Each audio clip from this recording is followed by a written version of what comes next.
In the heart of an ancient jungle, atop the highest peak, stood a gnarled, 1,000-year-old tree. The villagers whispered tales about it, especially on stormy nights. They said that whenever lightning split the sky and struck its branches, something magical happened. A creature of pure energy, a tiger made of thunder and lightning, would leap from the splintered wood and roar across the heavens. This wasn't just any tiger. This was the guardian of the skies, the master of the storm. One young girl named Alara, whose heart was filled with more curiosity than fear, often watched the storms from her window. She wasn't scared of the booming thunder or the flashing lights. Instead, she was fascinated by the legend of the Thunder Tiger. She wondered if it was lonely, if it was angry, or if it was simply playing amongst the clouds. One evening, as dark clouds gathered and the wind began to howl, Alara made a decision. She packed a small bag with a water gourd and some rice cakes and began her climb up the mountain, determined to meet the legendary creature. The journey was tough. Slippery rocks and thorny vines tried to stop her, but Alara's spirit was unyielding. As she neared the peak, the storm broke in full force. Rain lashed down and the wind sang a wild song.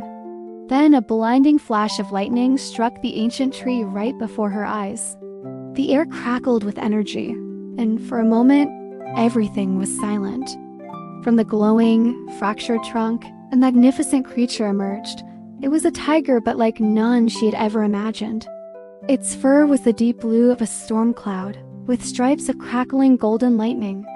Its eyes glowed with ancient power, and when it opened its mouth, the roar was the sound of thunder itself. Alara, instead of running, stood her ground and bowed her head respectfully.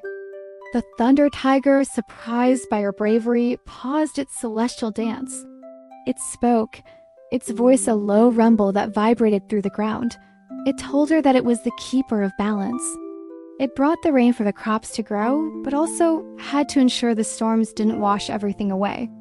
It was a lonely duty, a constant struggle to control the raw power of nature. This year, the tiger confessed. The storm spirit was particularly wild and restless, and it was struggling to contain it. The endless downpour was its own sorrow made manifest.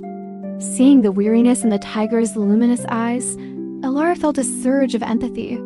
"Maybe you don't have to control it," she said softly. "Maybe you just need to guide it." She remembered how her mother would hum a gentle lullaby to calm her when she was upset. Alara began to sing, a simple, quiet melody from her village. Her clear voice, full of kindness and understanding, wove through the roaring wind and crashing thunder. The Thunder Tiger listened, its tense form slowly relaxing. The rage and the storm seemed to quiet, soothed by the girl's song. The lightning softened, the thunder faded to a distant grumble, and the torrential rain eased into a gentle, life-giving drizzle. The storm had passed. The Thunder Tiger looked at Alara, its gaze now soft and grateful. The world felt calm and refreshed. As a reward for her courage and wisdom, the tiger leaned forward and touched its nose to her forehead. A tiny, warm spark, like captured firefly, danced from it and settled in her heart. "This is a spark of my power," the tiger rumbled. "It will give you the wisdom to understand the balance in all things, and the courage to bring peace where there is conflict." From that day on, Alara became a wise leader in her village.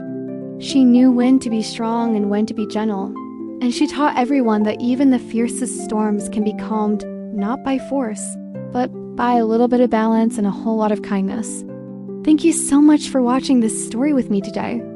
If you enjoyed it, please don't forget to like, share, and subscribe for more tales from around the world.